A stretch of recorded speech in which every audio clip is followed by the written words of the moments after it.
This is Miranda Young with Ghost Biker Explorations from Chattanooga, Tennessee, and you're listening to Chasing Ghosts on Scooters in Bars.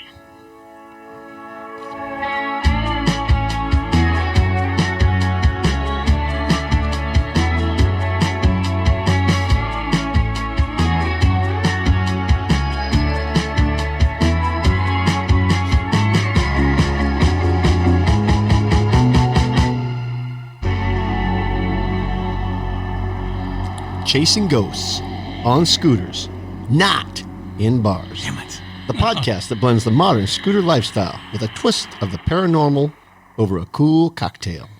That's right. Bar reviews, scooter talk, and ghost stories. We are an independent podcast that follows a group of modern and vintage Vespa riders in search of classic pubs, dive bars, and haunted We used to. Yeah. It's not smart or safe, but it's really fun. As a disclaimer, we never encourage drinking and scooting and keep our intake to 1 drink per hour.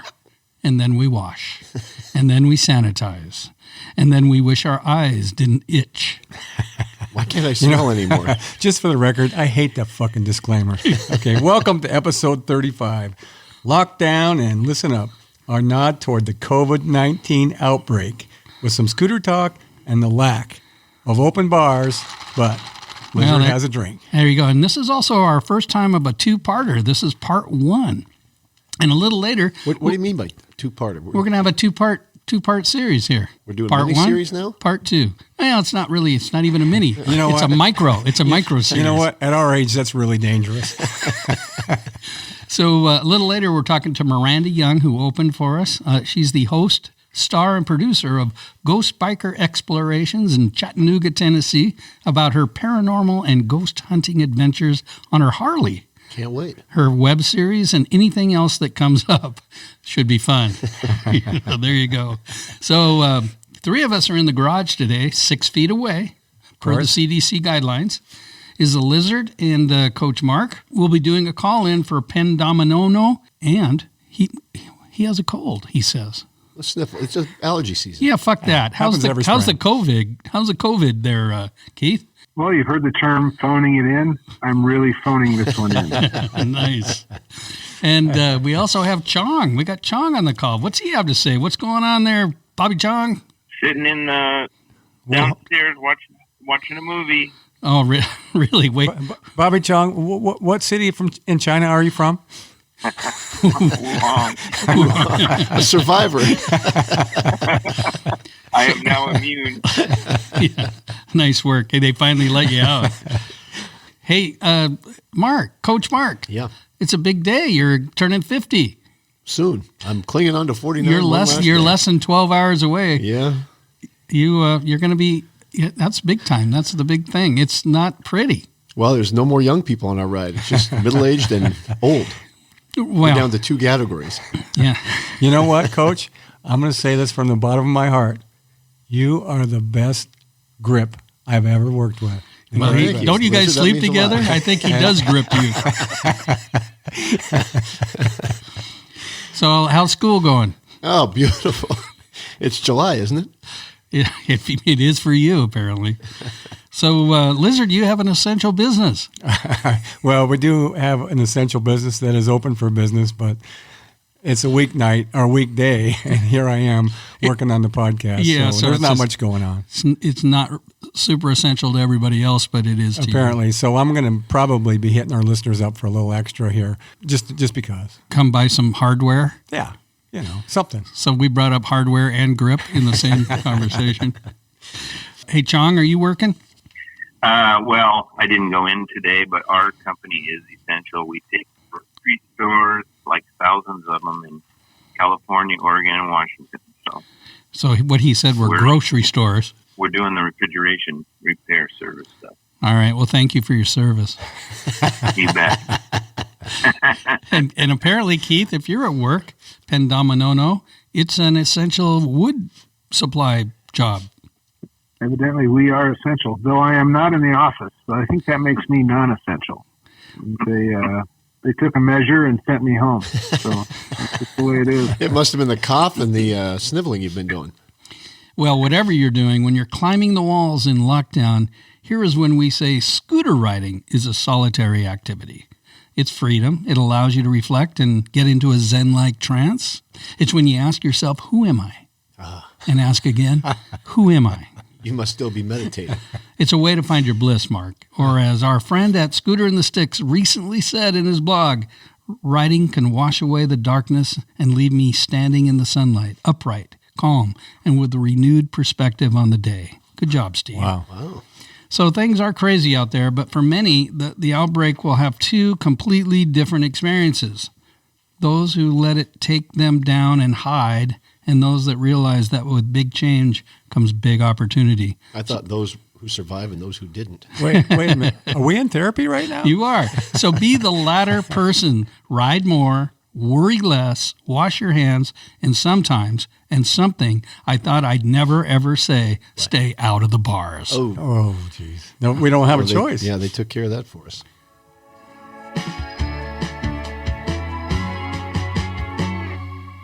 Hey, some news and updates. All right. What do we have? Well, why don't you start with this first one, Mark? This is a biggie. We were going to go.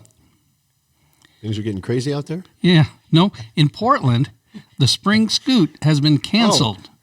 Right. But there's still a surviving scooter club. Yeah, a scooter club. They're all surviving. They're just not doing a rally. So just about every rally I've seen on social media, Facebook or whatever, has been canceled except for one. A Veramespa? A Maravespa? They have not canceled it yet. It's still on. What did he say? What about Maravesca? Okay, Coach. This year it's in Minneapolis, St. Paul, in the Twin Cities area, and hosted by the Twin Cities Collective and Vespa Club of America. And we're really hopeful that they'll be able to pull it off. Maybe we can go there. Well, we didn't get to go to the Spring Scoot. And we had that penciled in, too. We could hit Colorado on our way back. Fort Collins. Yes. And see Murph. But the Murph. Right. So Chong and I went for a recent ride. Oh, he snuck out on us, huh? We did. We met a new group of riders up in them hills near Mount Rainier in Buckley. They showed up with this myriad of scooters from... Are you talking like that because you talked to somebody we're talking to somebody from Chattanooga? No. I talked that way because it was up in the hills, up in the mountains. And they were up been up there quite a bit. They're from Lake... What happened? They're from the Lake Taps area, and they call themselves the Lake Taps Skid Marks. Oh, so they were on a bunch of different types of scooters. Seemed like a very cool group that appreciates an open bar, and there was an open bar up there. Well, then we like skid marks. We like them, and they know what a scooter is used for, to get you to a bar, right? What are you laughing at, Chuck? So speaking of bars. One of our favorites, the Firehouse, Bob and I, Chong, went up to see Janelle, one of our favorite bartenders. That's where we actually met the Skid Marks. And as Bob and I got there, we were there way before them. I was climbing out of my thermoscud apron, the one you guys like to make fun of me on. Oh, yeah. And a couple of guys are standing outside the bar having a smoke. And one guy was like really admiring it. He took a picture of it. He was really checking it out. I think he wanted to put one on his bike. I think he said, you know what? I'm gonna get one of those for my wife for Christmas. They appeared to be regulars, so I said in the normal way I would, "How's Janelle doing? What's her mood?" It's always a crapshoot. And one of the guys mentioned that she was up late the night before, and I went, "Oh shit, I don't know what we're walking into." So we get inside, and we tried to find two seats together. Now remember, this was before the closure had to happen, but it was just a week. Things change every day, but it was just about a week ago. So Bobby and I are trying to find two seats together at the bar. As a side note here, Janelle had her cowboy boots and shorts on. Oh. Which means she was up late. I always like it when she has that kind of ravished look to her. And I asked, who's that? Because I want to move some seats around. I go, whose coffee was that sitting over there? And she simply said, that's my husband's. And I was... Did you know she was married? I was speechless. No. Speechless.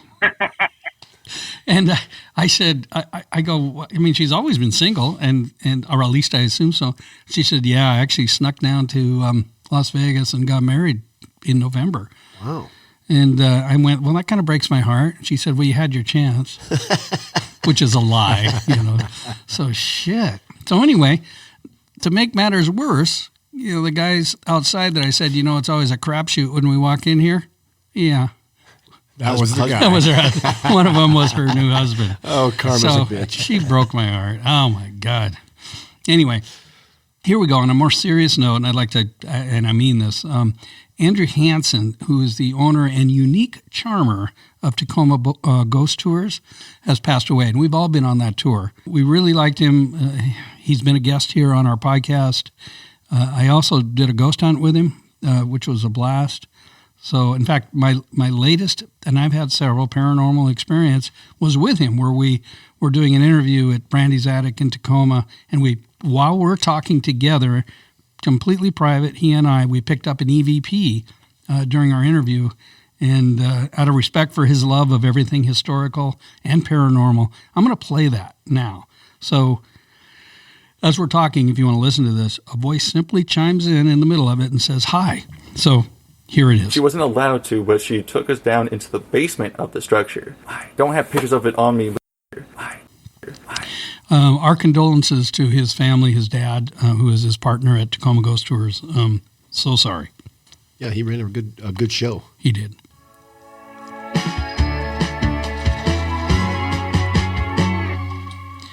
All right, here's another cry for reviews and ratings. Here we go. If you haven't, this again? Yeah, well, you got to keep asking.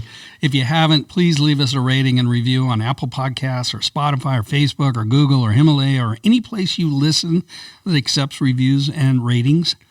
We really, really appreciate it. And also a quick thank you to Bobby Beck for the kind words a while back.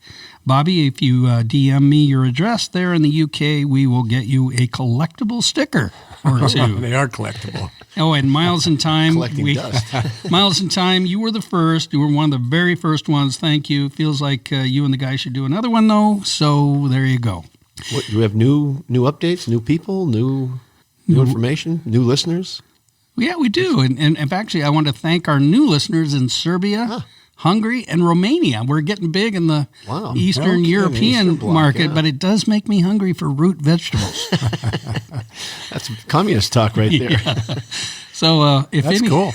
If any of you or anybody else has a ghost or cryptid or UFO or paranormal story to share, just send it to that very, very hungry email box, markh@chasingghosts.net, or record it on your phone and ship it to us. You can get a hold of us any way you want, and we will share it if it's any good. You think Even if it's not, we'll probably share it. You think they're Like the rest of this translating? bullshit. You think they're translating, or they're taking it straight English? Oh, they're Romanians. taking it straight English. It's the only way we're giving it. Oh shit! So Scooter News. That's what already? time it is. Very Yes. nice. Oh, geez, About I didn't time. even look at my All right, watch. let's do it together. What time is Yeah, it? it's Scooter News. Scooter News. Did we hear it on the telephones? They're gone. Did you guys hang up? No. Hard to follow. He was just taking a drink. All right. So we had an interview set up with Wandering Tyson. If anybody follows Wandering Tyson, he has ridden a 49cc scooter all across the United States, setting a world record for a 49cc scooter. And actually, he just returned from Europe, where he's been riding it around for months. He had to come back because of the COVID deal. Haven't we talked to him or about him before? Yeah. He's not. We haven't talked with him, but he was scheduled. But he's up in a cabin up in Michigan somewhere, and he doesn't have good cell service. So we're going to do our talk next week. But while I was doing some Scooter News research, I came across this: 48 states, 9,000 miles, 85 days, all on Honda Ruckuses. Wow. So, this is from A Ride Apart, which is a blog on the web. There's a epic journey across 48 contiguous United States that began on September 7th, 2019. It's called Project Create 48. It's a brainchild of Michael Reed and Jonathan Bellick, two riders who are taking their 50cc scooters for an approximately 9,000-mile journey. And their mission is to set the Guinness World Record for the longest journey by a 50cc scooter. this should get Wandering Tyson's attention. 9,000 Because I think miles should do it. I think he's already got him beat. So I don't think they did their research, but let's go on here. The journey started at Lansdale Bike Night and will make a Surreptitious. circuitous loop across 48 states. Why are you putting that word in there? You couldn't even pronounce shaman. Shaman. Circuitous. Thank you. Thank you from the gallery. To end 86 days at the Philadelphia Cycle Center in Pennsylvania. That is, of course, if everything goes to plan. They know they can't go faster than about 30 miles an hour, which is kind of the point, but that might not be the only challenge they face on their ruckuses. Can their engines take it? Are they planning to wrench on their bikes roadside if anything goes wrong? Is there a support vehicle? I have so many questions that unfortunately don't seem to have answers. You can answer one of them. One of the questions I have is, of the 48 states, there's 2 missing. What 2 do you think they didn't go to? Alaska and Puerto Rico. If you want to follow them, you can do it live via Garmin InReach while it's happening. So they're recording videos with people they meet along the way. They want to document their experiences and show both the world and themselves that we all do better when we get to know each other. I don't know. Do they have to come home because of COVID? Boy, I bet they do. Anyway, they're riding 150 miles a day through unseen parts of the U.S. and to help with a whole lot of stories from people who might not usually get them to tell. Hey. Listeners, this may be Mark's last show, so if things stop or we change, this is what happened. We ride 150 miles a day, and we hit 10, 12 bars a day. I know, we are pretty good, but we ride 250s, 300s, 350s. But it's still, I guess, average is about 30 miles an hour. Yeah, and we train. We do a lot of training. We have a world record. What's that? I have a comment. Yeah. I have a comment. Go. I was at the Salt Flats last year, and I saw the world speed record for 49 cc, if you'll recall. You did. I saw it. Yeah. Yeah. Do you remember how fast Something that was, around Bobby? About 98 miles an hour. Wow. By a German group. And the driver was it downhill? Was 78 years old. He was 78 going 98. There's still hope, Bobby. Yeah. Okay, I'm off. No. I need to talk to you. I need your help with the next one, Bob. Are you there? Oh, okay. Okay, because what comes after Scooter News? Spooky News. That's right. And Bob, this is what we're going to talk about because you were with me. Do you remember the couple that were sitting at the bar before they closed the bar and told us about the older motorcycle guy? Where at? Buckley. Not in Buckley. We were we were at the mill, and there was an older guy riding a Harley. He was Eastern Washington, and he spilled. He had a big crash, and piled himself up, and he was by himself. And some guy on like an Angel found him, and guy on an Angel fixed him up. Got the emergency people there and got him to the hospital and fixed him up, and he lived. He was an older guy, and now 10 years later, he's back in the hospital, and he's I think that was you. That was you and I, Mark. Oh, Keith, can you fill me in on that one? What happened when he went? What happened the second time when he had to go in the hospital? He was over here. His doctor was the same guy that scraped him off the road.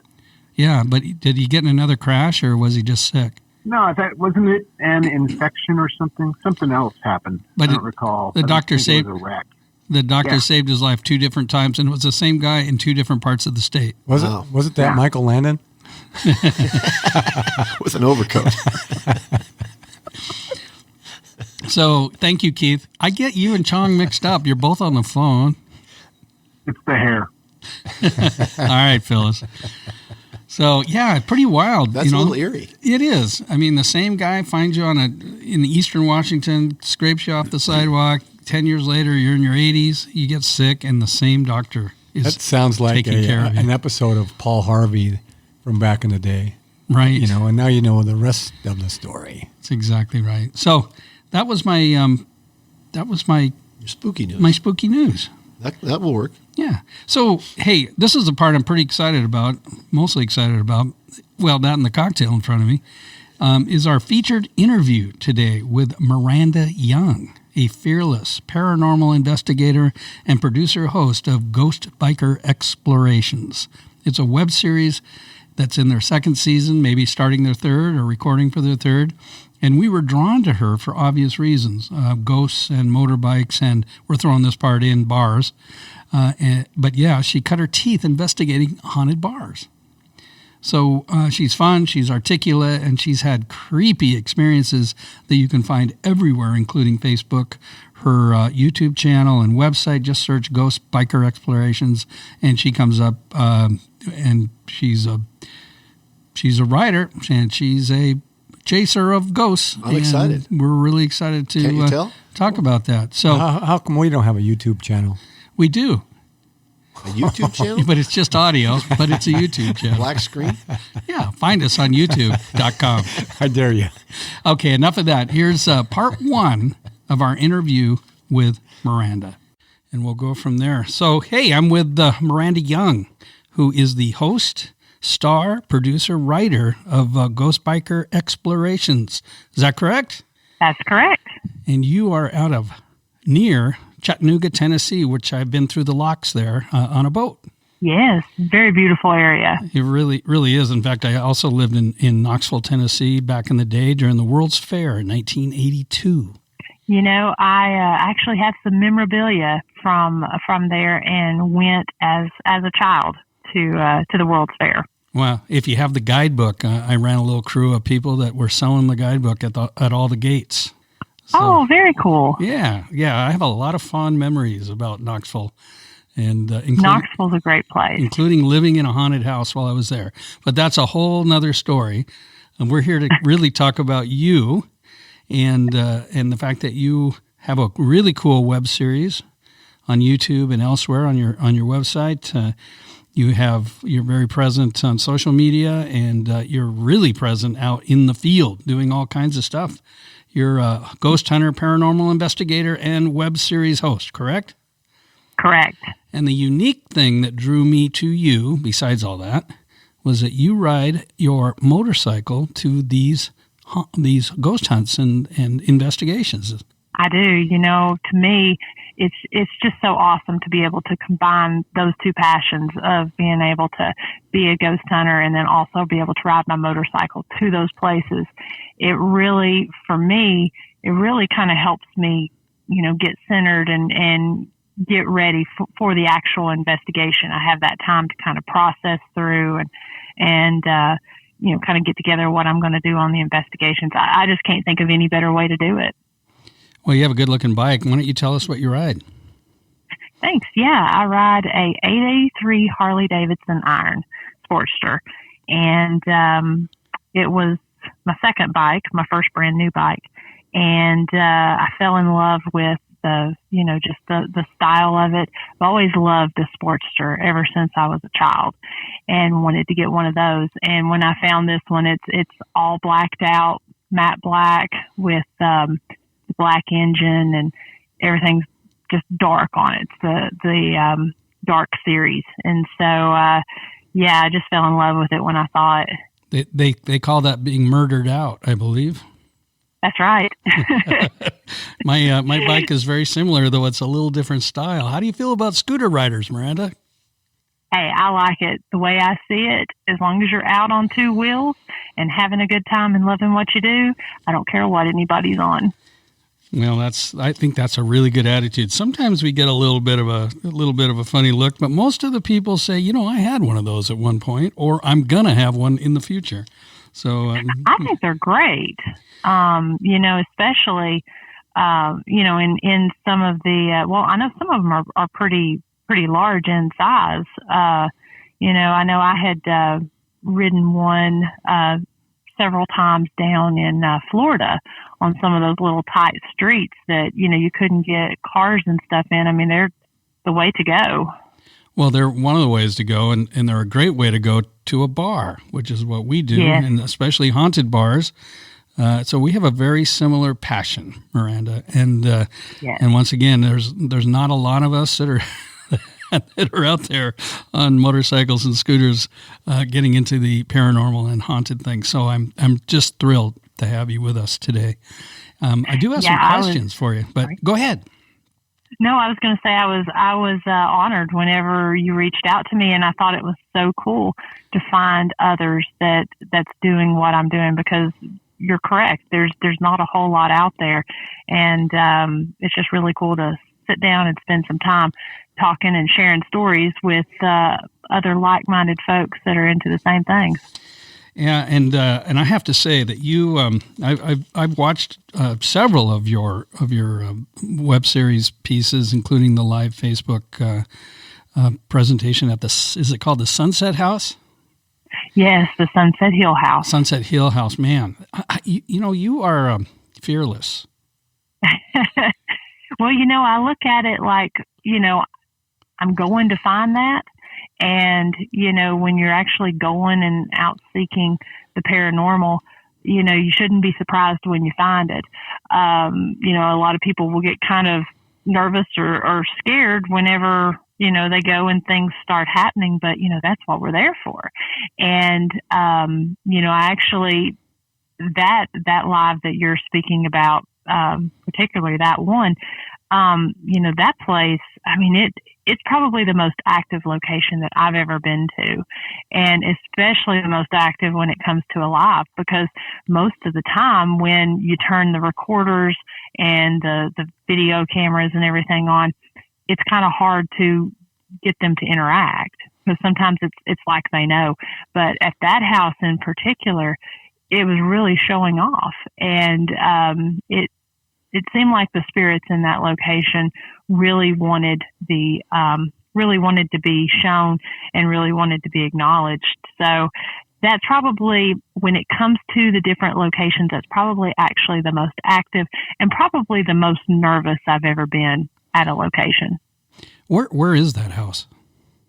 That house is located, it's a little bit, it's kind of south of Charleston, Tennessee, but a little bit north of Cleveland, Tennessee. Isn't Cleveland where the Bell Witch area is? Or is that not? That's up near Nashville. Oh, okay. So Cleveland, no. Yeah, Cleveland's a little down south. Yeah. The Bell Witch is there in Middle Tennessee. And so this one, yeah. And this was actually, I didn't give the exact location of the house because it is a residential location that's actually being rented now that the activity has been taken care of there. I did see on one of your episodes, was it a demonologist that was going through that house? Yes, and that's actually something that's very different from what I do. For me, I go in and mostly tell the history and investigate for the paranormal. This house just had so much, and it actually turned into a year-long case study for us because it is fairly close to where I live. I was able to, and had, created a relationship with the owner of the home. We were actually, myself and my videographer were able to go in multiple times throughout the year and run different experiments in the home, because we were actually there to investigate a haunted relic, a haunted tub that is inside of the house. And we just got really lucky and had so much activity while we were investigating that we thought, we'll do a little investigation here at the house, because we weren't sure if the activity we were getting was from the tub or from the house. And I got to talking to the homeowner because I was truly, it was truly an unexpected thing to actually get so much activity there. So I contacted the homeowner and kind of was asking her, what's the deal? We're here filming this tub and investigating this. What's the deal with the house? Have you had activity here? Because it was an abandoned house. She hadn't lived in it. She was renting it out, and she hadn't lived in it, and no renters had been in there for at least 10 years. So, wow. So after she told the story, I had just, a little bit of equipment for investigating the tub. After she told me the story, went in, conducted a small-scale investigation, and got enough stuff to warrant coming back and actually doing a full scale. And then, like I said, it turned into a full case study. And about mid-year into that, or I'm sorry, not mid-year, but toward the end of the year, of going in there, the homeowner contacted and said that she was looking to start renting the home out. And since the activity had ramped up so much, she wanted us to ask if we could bless the home or do something to try to get rid of the activity. Again, that's kind of above my comfort level. And so I had met a demonologist at a convention that I was doing in Alabama. He was from southern Georgia. And we were both speaking at this convention. And I had kind of mentioned the home. He had seen it in the previous season. And because we had highlighted it during season 1. And we were just kind of talking about it. Well, I knew his background as a demonologist. He had been trained by Dave Considine, who was trained by Ed Warren, which if you're not familiar with Ed Warren, The Conjuring and the Conjuring franchise and Annabelle, The Nun, all of those movies center around Ed and Lorraine Warren. Yep. As demonologist. So he had actually been trained by Dave Considine, who was trained by him. And so I felt really confident after listening to him speak and hearing about some of his cases to call him in and ask him to review everything that had been happening. And so there's a whole process that goes in behind that, because with demonology, they're usually brought in by the church, or they have to go through extensive interviews and viewing of the different types of activity just to make sure it is a legit case. And he felt like it was something that he needed to check out. So he sent another member of his team from Florida, and they came up, and we were honored to actually be able to film it, because it's something that you just don't really see on TV a whole lot. So what's interesting about this case was being able to see it from the beginning and actually see it through conclusion, which is something that I don't always get to do with what I do in the paranormal. A lot of the time it's come in, if you visit a commercial location, obviously you don't get rid of the activity. But you go in and you have all the stories from the commercial locations.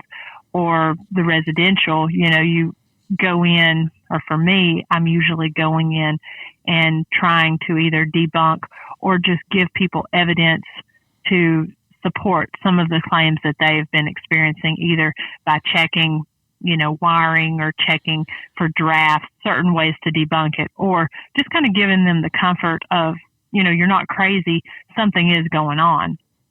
But with this one, we were able to actually see it through completion. And the family that's renting the home, they've been renting it now for little less than a year, and they've not had any activity in it. Good news. Nice job. Thank you. Can you tell us the scariest thing that's happened to the one thing, as you've been out investigating penitentiaries, mortuaries, houses, and other properties, just what's the very scary, the one thing that made you twitch, that really, really got under your skin? There's been a couple, and like you had mentioned earlier, it takes kind of a whole lot to freak me out when I go to some of these places. But I've had a couple occurrences. Definitely the Sunset Hill house, on when we did the live that night, after we shut the cameras off, because, that live was supposed to only be about a 15-20 minute live of setup and kind of showing folks what we were doing. But after we shut the cameras off, an hour and a half later, I was setting the audio and and my stationary cameras up to record overnight. And what we had done was we actually got the homeowner to record some questions on one of my mini recorders. And so my idea was, since I've done so many different experiments at that home, to actually have the homeowner's voice asking questions and see if there's a connection there, and also see how the spirits would react when there's nobody present in the home.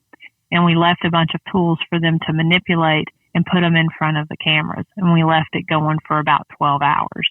And so once that live was over and I was turning the cameras on, as soon as I turned that recorder on, the floor starts vibrating underneath me. I've never had that happen anywhere before. As soon as the recorder starts playing with the homeowner's voice, the floor starts shaking and every piece of equipment starts going off from there in the hall, down in the basement, in the kitchen. You could see flashlights flashing. You could see the EDI box was buzzing with this. It makes a little buzzing sound when it starts going off. And that piece in particular, you actually have to touch it to detect the vibration. It doesn't detect so much things shaking around it, but something physically touching it. So that was vibrating. The REM pod, the sirens were going off on that. I've never, and then the door going to the outside actually closed. Ooh. And so I had never experienced that. And we knew it was time to get out. And when we got out that evening, since I was taking certain pieces of equipment over there, I was actually not on my bike that night because it was supposed to be just a quick trip. I remember my videographer and I, we sat down in my Jeep and we were praying the prayer of protection because we were getting ready to leave there. And this memory will just always be burned in my brain ever since. I remember looking up after the prayer and you could see the lights in that house because there was no power in there. You could see the flashlights and the different tools like flashing and going off through the open blinds. And honestly, I was quite nervous the next night when I went over to go pick everything up. Just hearing the owner's voice on that and feeling the floor shaking, I just didn't want to go in there because it was just such a strange feeling, unlike anything I'd ever experienced. And that's probably the most nervous that I've ever been. And, when we went back and reviewed footage from that, because I had the recorder going the whole time, I was getting some very creepy EVPs. We've actually got those in episode 4 of season 2 out for your listeners to view if they actually want to see all that was going on. But I had gotten some crazy EVPs. One of them, it called out my name and said I was going to die. It just wasn't, it was a very nasty entity that was in there. And I think that's probably been the most nervous that I've ever been because anything that can, I honestly don't know how it was vibrating the floor. Anything that can do that, I feel like has quite a bit of power. And when we went back in the next evening, and when I say we, it was myself and my videographer, we realized that at that point it wasn't safe to go in there alone. And I just got to say this is kind of a rare case. I don't typically go out seeking negative or anything like that. Sometimes you find it, but normally that's not what we encounter and what we look for. But when we went in, we had gone in with the decision that we weren't going to acknowledge whatever was in there, do a test to see how that might change things. So we had the video going. We weren't going to speak because there were 5 entities in there. We weren't going to speak to any of the 5. We weren't going to even acknowledge because typically when I go in somewhere, I introduce myself, strike up a conversation, be respectful because you are in their home, And so I didn't do that. And it did everything it could as we're packing up to get my attention. Everything from, I got like a red mark on my neck from something just kind of, I'd hung a rosary up in there. And when I walked past it, it just felt like something just like a cat scratch. it left a little mark, but it went away real quick. It was more of just a red mark. And then it also closed the door at that point, and it was rattling the garage door. Wow. And so we were getting things that it was really tough to try not to acknowledge it or really just run out of the house. I mean, that's not really what we do, but we were having intense battery drain. I know we had gone up to the second level to pick up some of the equipment, and I had a light on me, and the light just died. And my videographer, he went to turn to run off the steps, and he almost ran into me. And I remember stopping him and saying, just stop. You're gonna knock me down the stairs. We just need to be calm, turn, and walk out. And so that whole night, or 2 nights actually, was probably the scariest moment. The second would probably have to be after I had slept. I tend to sleep at a lot of these locations, and after I had slept at the Hole in Brushy Mountain Penitentiary, which the Hole is solitary confinement. Yeah, I saw that. That were some amazing things said to you. It was. That's probably the best, most Class A EVPs that I've ever gotten in a location. And I don't know. What episode was that? Season 2, episode 1, correct? Yes, sir. Uh-huh. And that's, I've found I've slept in several locations since. That was my first time actually sleeping in a location. Cause when I go, typically, it's from the minute I get there until ready to pack up, I'm investigating. But a lot of the time, what I found over the last couple years is that, you're there for a long period of time at some of these and have a fairly long drive back. And so instead of going back to a hotel and sleeping, it's like, why not take, a couple hours and actually sleep in there? You can keep the recorders going, keep the video going, and it's almost sort of like getting a freebie, because you're being able to rest, but you're also still able to allow your equipment to run, and you essentially, I guess, become your own trigger object. And this is the part where I called you fearless. That's where I got the fearless, was when you slept and I saw all those things happening. And you are a very deep sleeper, by the way. It takes a little bit to wake you up, like the crash of the picture that came down in the funeral home. The funeral home. Yeah, unbelievable. Yes, and that's what's kind of crazy about all of it, because for me, on a normal night, I'm a pretty light sleeper, because I'm having to, because it is just me. And, if something happens in my home or whatever, I've got to go check it out. And so, I'm typically a fairly light sleeper, but on 4 different occasions, there in the Hole, at Revenant Acres, which is in Indiana, and then also at the funeral home in Mississippi, which I was just there 2 weeks ago and slept there again. Those 4 different times are the ones particularly that come to mind. I don't know if it's because I had spent all that time investigating, and it's a mix between, an adrenaline rush of everything happening to also just tiring, because at times, you're just kind of sitting there. So it's such a mix of emotions that you go through during the entire investigation. And when I lay down to sleep, most of the time I anticipate not being able to really sleep very well. But those times in particular, I've gone into the deepest sleep that I've ever gone into. And I tell you, when that fell at the funeral home, I was so confused. We'd only slept for about 2 hours, I believe. And it was either an hour and a half or 2 hours on that one.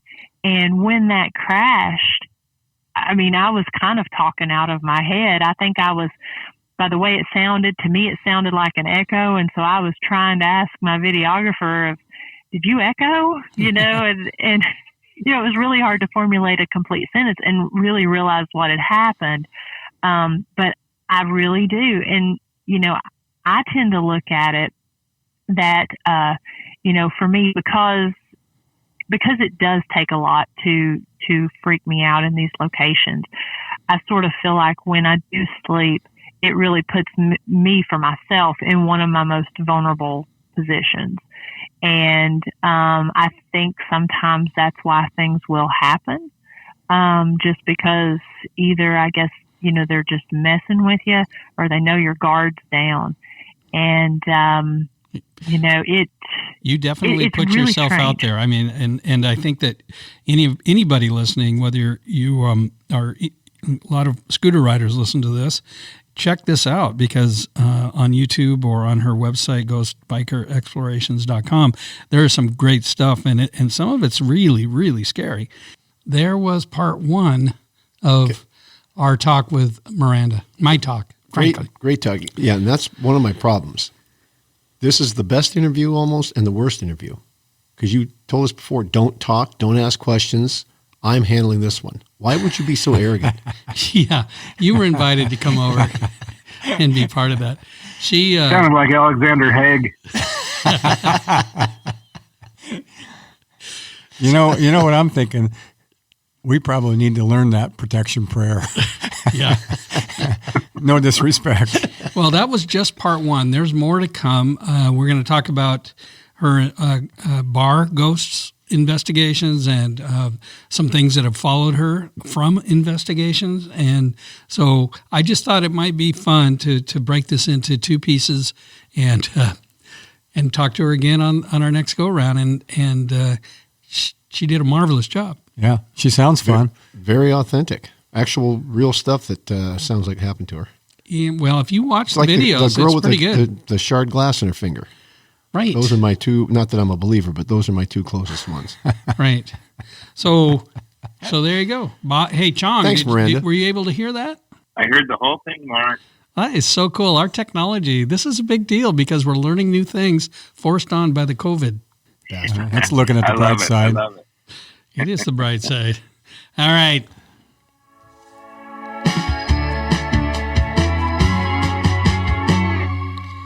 All right. So thanks to Weeknights for the original music. Well, it's original. Thank you. I paid for it. Love those guys. Yeah. But thank you to Miranda for spending all the time on the phone. For and sure. hanging out down there in Chattanooga, Tennessee, or near Chattanooga. And, I do a lot of business in Tennessee. So You need to go there. yeah, I think we need to do a little ride. Thanks to our crew here in studio who took a chance, though we have a lot of hand cleaner and we are separated by a lot of distance. Thanks to our on-phone guys, On our Bobby Chong on-phone and Penn talent. Dominono, our on-phone talent. And I like this technology. I think I'm going to stick with it. so Bob's not sick at all, and I go, "Hey, do you want to come over?" Yeah, that's a little too many people, too close. It's really changed the world. It's crazy shit, man. But before we sign off, we did take a ride in the post-apocalyptic bar scene, right? Our new future. We did. Us five, yeah. Yeah, let's take just a minute and talk about that. I For mean, a while, it's really there was just 6. a minute. Ike joined us. Oh, that's right. And then he had to go. Ike was there. Sorry, Ike. So we all met at the Milton Lodge down there on Highway 99 in near Milton and Tacoma, Washington. And had what they call a snort. We had a snort. Picnic Yeah. table. They were closed, but we used their patio. That's posted on our Instagram and Facebook page. And you can never have too much Jaeger. Right, Molly? Couldn't hurt. From there, Lonnie, we went to your warehouse where you had set up a bar. We had a bar in there. Yeah, that worked out okay. We had it all. Yeah, so Yeah, it was great. we stood around in a big circle about 8 feet apart from each other and made drinks. That was fun. And from there, where'd we go? Doyle's. We went Bob's pick. Uncle Bob, Bobby Chong. We went to Doyle's Public House, which is a great bar in Tacoma, which apparently is not open. Wink, Kind wink. of. Wink, wink. You can order food to go and have a beer or wine while you wait. Should we talk about that, Bob? Yeah, go ahead. Well, they poured us Russ a drink. Go ahead. No, Russ was the owner, and he just took care of us, gave us some to go outside. Yeah, good guy. It was nice to get into a bar for a change. And we walked in, we ordered, we walked out, sat around the picnic tables. That was great. And then we headed down to Andiamo, Let's Go, to check in on our scooter repair shop, which very socially responsible. They were closed. We sent him a picture, and he said, "Yeah, I'm at home with my wife." And then from there, we went to the Tacoma waterfront, where Keith, in his Moonlighter's hat, Yeah, but he had a great picnic for us. he had a picnic. What was that guy's name? I'm going to send you to the moon. That's what he Jackie told Mary Gleason. last Jackie week. Gleason. So, hey, Keith, are you still with us? Yes. Can you tell us what the menu was on that particular ride? Well, we had we had a goat log. We had some. Okay, thanks, Keith.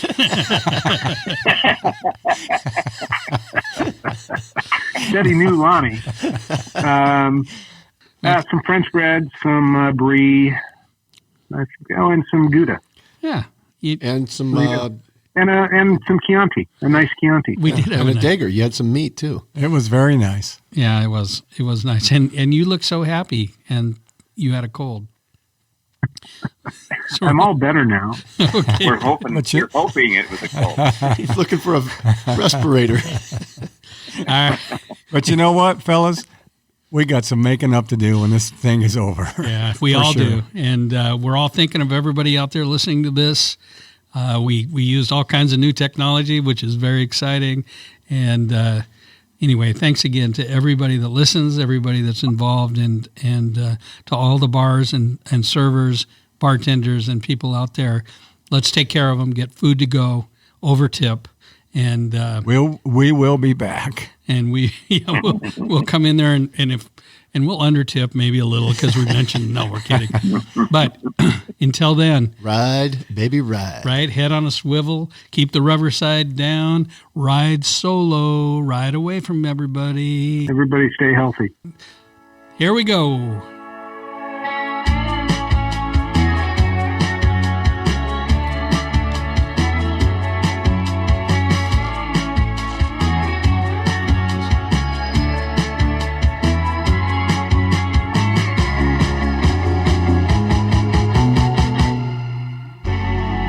Copyright 2020 COVID-19 by Chasing Ghosts on Scooters in Bars.